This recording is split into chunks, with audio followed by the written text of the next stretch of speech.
नमस्कार, मैं अंजलि मिश्रा इस वक्त मौजूद हूँ उत्तर प्रदेश की राजधानी लखनऊ में। आज हम यहाँ पर बात करने आए हैं मुख्तार अंसारी के बेटे और मऊ सदर के विधायक अब्बास अंसारी, जो कि अभी पिछले कुछ भाषण के बतौर पर उनको जेल में डाल दिया गया था, लेकिन अब इलाहाबाद हाई कोर्ट ने उन्हें इस सज़ा से राहत दे दी है, मुक्त कर दिया है। तो इस पर हम लोगों से बात करने आए कि उनका क्या कहना है, उन्हें क्या लगता है कि अब उनकी विधायकी उन्हें वापस मिलेगी या नहीं मिलेगी, या सरकार को इतनी क्या चलती थी कि उन्होंने उन्हें विधायकी से हटा दिया। चलिए हम बात करते हैं। सर, हम आपसे जानना चाहेंगे कि सरकार को इतनी क्या चलती थी कि उन्होंने जेल गए और उन्हें हटा दिया गया?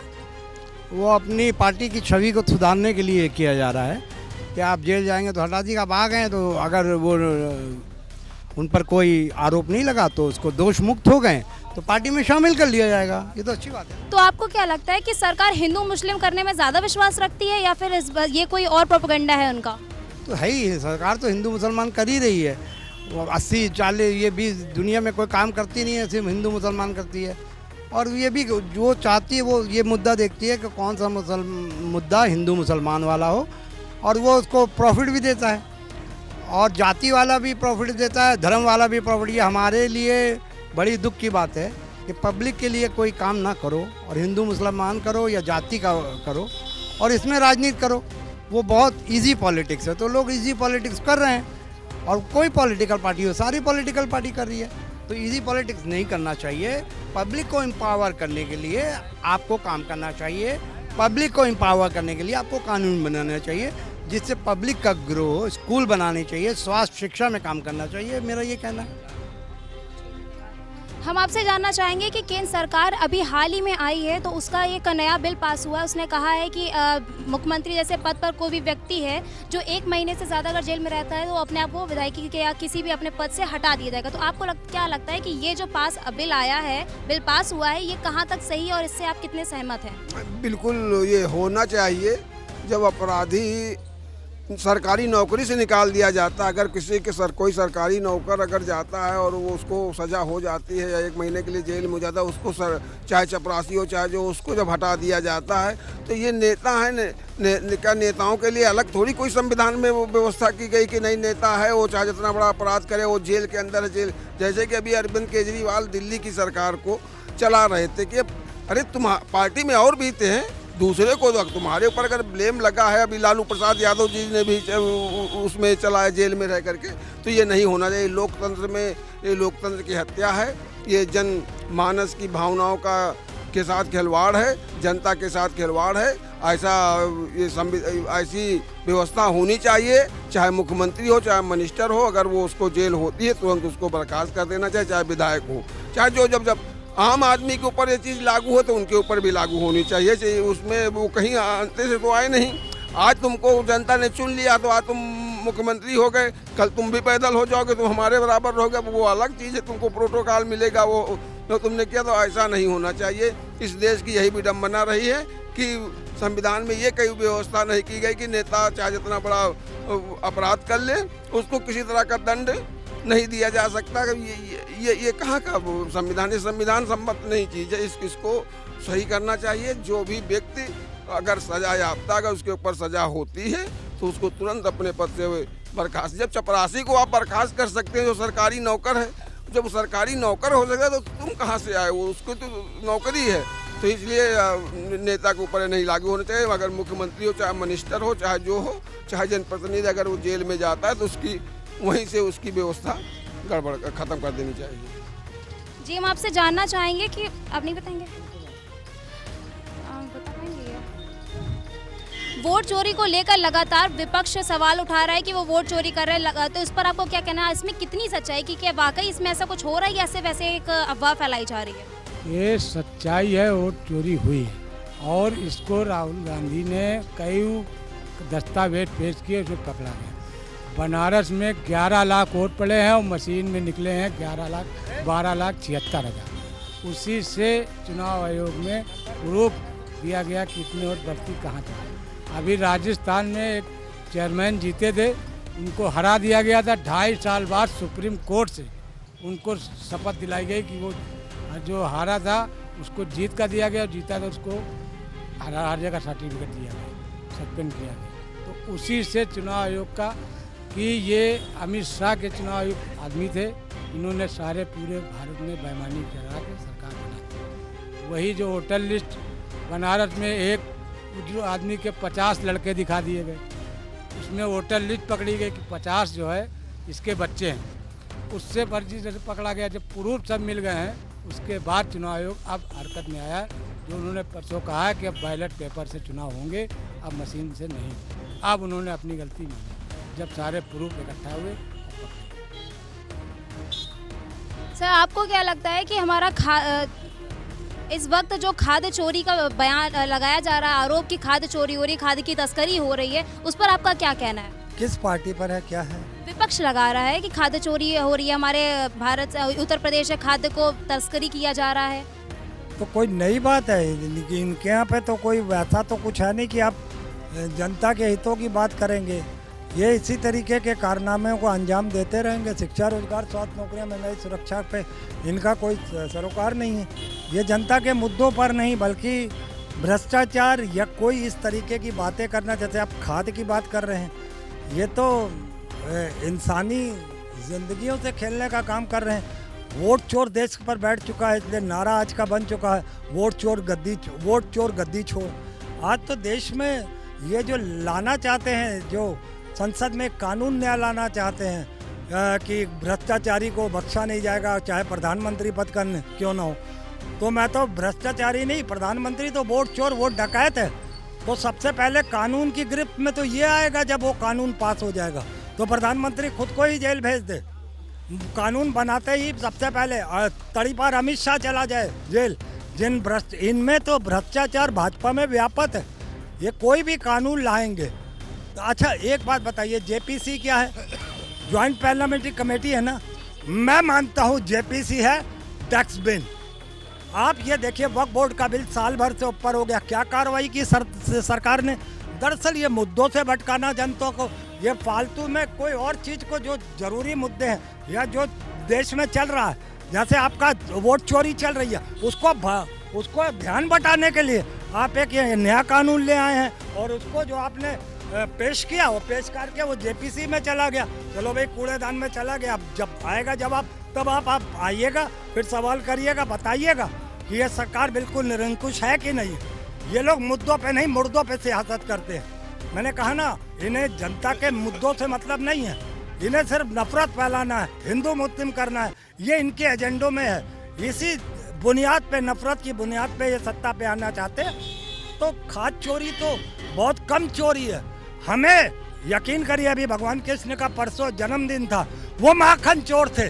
भगवान कृष्ण हमें माखन चोर पसंद है, मगर नरेंद्र मोदी वोट चोर बिल्कुल पसंद नहीं। और ये देशद्रोही का मुकदमा लगना चाहिए नरेंद्र मोदी के ऊपर। ये वोट चोर है, इसीलिए इसको कहा गया है वोट चोर गद्दी छोड़। लेकिन अभी तक इस पर कोई भी पुख्ता हमें कागजात नहीं मिले हैं जिससे कि ये सिद्ध किया जा सके। ये सिर्फ एक दूसरे के ऊपर आरोप लगाए जा रहे हैं। आरोप लगाए हैं मैडम। आपने देखा था हरियाणा का जो सीसीटीवी कैमरे में कैद हुआ था। अभी आप एक पंचायती चुनाव का नतीजा देख लीजिए। एक आदमी को 1000 वोट मिलते हैं, 1051 मिलते हैं, 51। और जो 51 से जीत रहा होता है उसे हरा देते हैं। कोर्ट बुला लेती है विद मशीन, ईवीएम मशीन के, और सामने काउंटिंग करा देती है जज साहब सुप्रीम कोर्ट के, और उसे विजय घोषित कर देती है जो हारा हुआ था। जो आप इसको इस वक्त कह सकते हैं वो इंडिया गठबंधन का कैंडिडेट था, भाजपा के कैंडिडेट को चोरी से जिताया। मगर जब ईवीएम पे रिकाउंटिंग हुई तो विजय दूसरा पक्ष का घोषित हुआ। तो और इससे ज़्यादा क्या सबूत देंगे? हम हरियाणा का सबूत दे रहे हैं, ये सबूत दे रहे हैं। मैं बताता हूँ, अखिलेश यादव जी ने बहुत सही बात, मैं तो कांग्रेस का सिपाही हूँ, अखिलेश यादव जी ने बहुत सही बात कही थी कि 80 की 80 सीटें भी हम जीत जाएंगे, मगर हम बैलेट पेपर पर सवाल जरूर करेंगे। हम जरूर चाहेंगे कि मशीन से चुनाव ना हो, ईवीएम से चुनाव ना हो। तो हम तो अच्छा 7 फुट का इतना बड़ा, जो आपको एक सीट का, राहुल गांधी एक सीट का पूरा प्रमाण दे रहे, आपके इलेक्शन कमिश्नर को दोषी ठहरा रहे हैं। वो कह रहा हल्फनामा राहुल गांधी दे। भाई हल्फनामा राहुल गांधी क्यों देगा? हमने तो तुमको दोषी साबित किया है।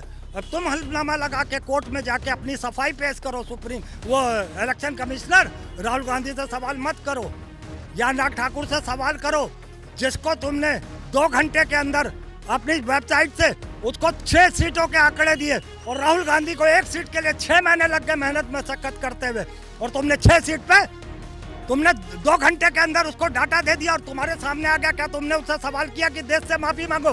क्या तुमने उससे सवाल किया हल्फनामा लो? क्या अखिलेश यादव जी ने पहले हल्फनामा नहीं दिया था? सही बात क्या कार्रवाई की आपने? मैं कह रहा हूँ मैम, जेपीसी और इस तरीके की बातों को सिर्फ और सिर्फ एक डस्टबिन में डालने जिससे जैसा है उससे ज्यादा कुछ नहीं है। ये लोग सिर्फ मुद्दों से भटकाएंगे जनता को। ये सिर्फ चुनाव आ जाता है तो ये करने लगते हैं। अच्छा, हम तो SIR के भी खिलाफ है, हम तो कोर्ट में जो कानून है हम उसके फेवर में भी हैं, हम SIR के फेवर में भी हैं।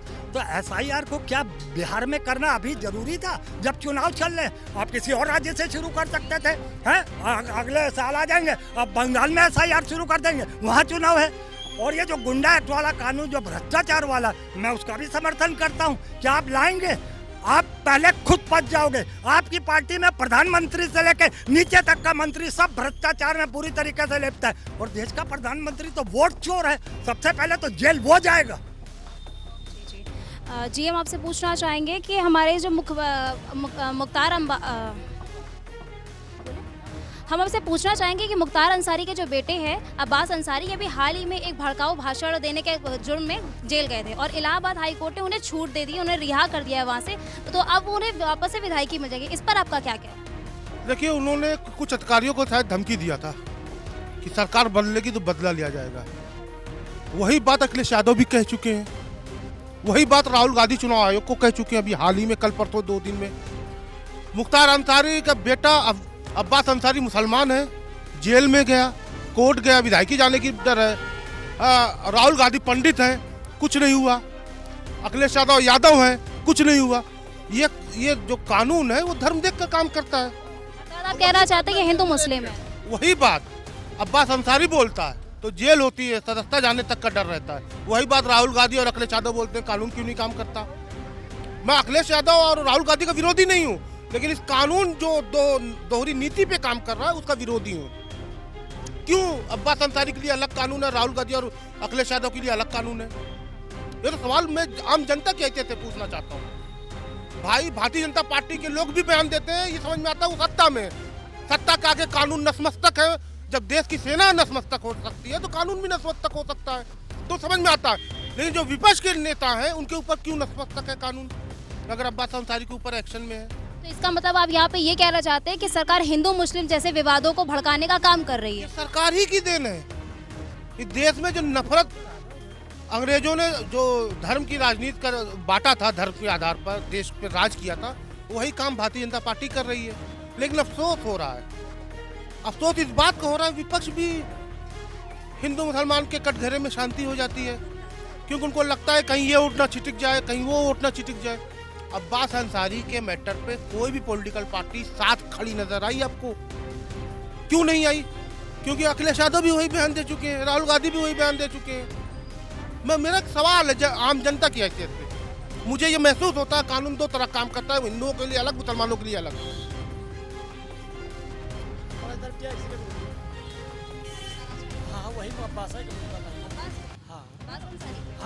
आपका अब्बास अंसारी के वापस से विधायक बनने पर आप क्या कहना चाहेंगे? देखिए, हम सर्वोच्च न्यायालय को सम्मान करते हैं और जो भी सर्वोच्च न्यायालय को साक्ष्य मिले उस साक्ष्यों के आधार पर अब्बास अंसारी को रिहा दिया।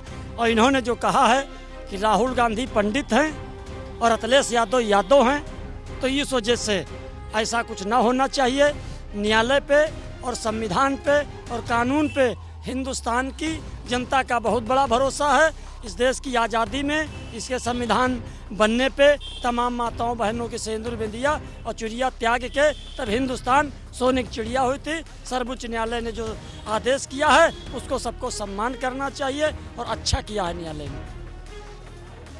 विपक्ष लगा रहा है, विपक्ष चोरी का पूरा साबुत डॉक्यूमेंट, जिस डॉक्यूमेंट ने आपके निर्वाचन नियमावली का आपने गला घोटा है, लोकतंत्र का ब्लैकमेलिंग किया है, जनतंत्र को सत्ता के चरणों में डाल दिया है, उस पे सवाल खड़ा हो रहा है। कि आप जो है, राहुल गांधी ने जब सवाल उठाया तो आपने कहा कि साहब आनन फानन में भाई आप हमारे साक्ष्य को समीक्षा करानी चाहिए थी, आपको कमेटी गठन कराना चाहिए था, कमेटी से जांच कराना चाहिए था, जांच के बाद सत्यापन कराना चाहिए था और प्रेस में आकर बोलना चाहिए था कि राहुल जी का जो आरोप पत्र है ये निराधार है, लिहाजा मैं इसका कंटेम्प्ट करता हूं और राहुल गांधी को मैं कहता हूं कि राहुल गांधी जो हमारे निमावली के साथ भेदभाव किया है, जो निमावली के भावनाओं के साथ, उसके कैडर के साथ, उसके गरिमा के साथ जो इन्होंने खेला है, उसके लिए माफी मांगे। लेकिन आपने ऐसा नहीं किया। आपने सीधे, जब राहुल गांधी जिस दिन बिहार में वोट बचाओ यात्रा का शुभारंभ कर रहे थे, आप रविवार को देश पर कौन ऐसा संकट आ गया कि जिस डेट में छुट्टी रहती है, निर्वाचन आयोग आनन फानन में आता है और कहता है कि साहब या तो राहुल गांधी देश से माफी मांगे या राहुल गांधी जो आरोप लगाए हैं वो वापस ले लें। अनुराग ठाकुर ने भी आपके सिस्टम पर आरोप लगाया था। अनुराग ठाकुर को आप डॉक्यूमेंट उपलब्ध कराए सरकार को, डॉक्यूमेंट के आधार पर अनुराग ठाकुर ने आपके सिस्टम पर सवाल उठाया। एक बार एफिडेविट नहीं मांगा आपने, एक बार किसी भी मीडिया, किसी भी एजेंसी, किसी प्रिंट मीडिया, इलेक्ट्रॉनिक मीडिया में आपने ये नहीं कहा कि अनुराग ठाकुर को भी मैं कहता हूं कि अनुराग ठाकुर का साक्ष्य निराधार है, कृपया अनुराग ठाकुर भी माफी मांग ले। आपने नहीं कहा। अब जब आपने नहीं कहा तो इसी से विपक्ष प्लस हो गया और आप माइनस हो गए। आज जो राहुल गांधी से इस्तीफा मांग दिया, आपने आप नापाक पाप के पुलिंदा पर मोहर लगा दिया। इससे स्पष्ट हो गया कि ये भारतीय जनता पार्टी ने राहुल गांधी से जवाब इस्तीफा मांगा है। चूंकि एक अधिकारी किसी भी सदन का नेता, वो भी लोकसभा का विपक्ष का नेता से इस्तीफा नहीं मांग सकता। अगर वो मांगता है तो उस कैडर का अपमान है, उस सिस्टम का अपमान है, उस परंपरा का अपमान है, उस संविधान का अपमान है जिस संविधान में आप अधिकारी हैं। तो कहने का मेरा मतलब कि निर्वाचन आयोग 1000 पार्टियों का रजिस्ट्रेशन रद्द कर दिया। निर्वाचन आयोग का इसीलिए माननीय गुप्ता जी को बनाया गया है कि 2029 में पुनः भारतीय जनता पार्टी की सरकार बनाए।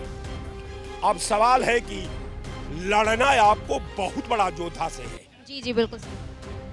लड़ना आपको राहुल गांधी से है और राहुल गांधी योद्धा है, सड़क पर हैं। राहुल गांधी के पीछे लाखों लोग आज निर्वाचन आयोग से ये मांग कर रहे हैं सड़कों पर कि आप एफिडेविट दो कि हमारा वोट तूने क्यों काट दिया, हमको संविधान द्वारा पदाधिकार से वंचित क्यों किया, आप एफिडेविट दो। निर्वाचन आयोग का कहीं पता नहीं। सरकार उसके पक्ष में आती है। सरकार से निर्वाचन आयोग एक बार इस्तीफा नहीं मांगता है, केवल विपक्ष से इस्तीफा मांगता है। मैं आपके चैनल पर बहुत अपने शब्दों को बहुत परिपक्वता से शोध करके, ये हाई स्कूल फेल का शब्द नहीं, शोध करके एक एक शब्द का जो प्रयोग कर रहा हूं, भारतीय जनता पार्टी का जो रिसर्च सेंटर है उसकी संधि विच्छेद करके हमारे शब्दों की भावनात्मक व्याख्या को अगर मैं चाहूंगा कि वो देश के पटल पर रखे ताकि देश भी जान जाए कि आपका जो पॉलिसी है, जो लोकतंत्र हरण का जो पॉलिसी आपकी है, जो जनतंत्र में विश्वास नहीं रखती, जो सिस्टम में विश्वास नहीं रखती, जो भारत के परंपरा में विश्वास नहीं रखती, जो भारत के एकता में विश्वास नहीं रखती, वो जनतंत्र का ठेकेदार बन चुकी है।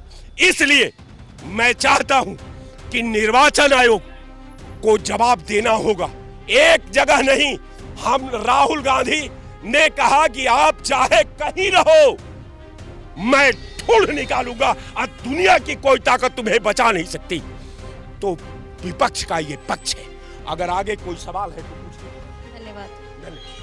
तो जैसा कि आपने देखा, कई लोगों ने वोट चोरी जैसे मामले पे कई तरह की प्रतिक्रियाएं दी अपनी अलग अलग। ऐसी और तमाम खबरों को पाने के लिए आप देखते रहिए हमारे साथ में लाइव न्यूज़ एक्स। धन्यवाद।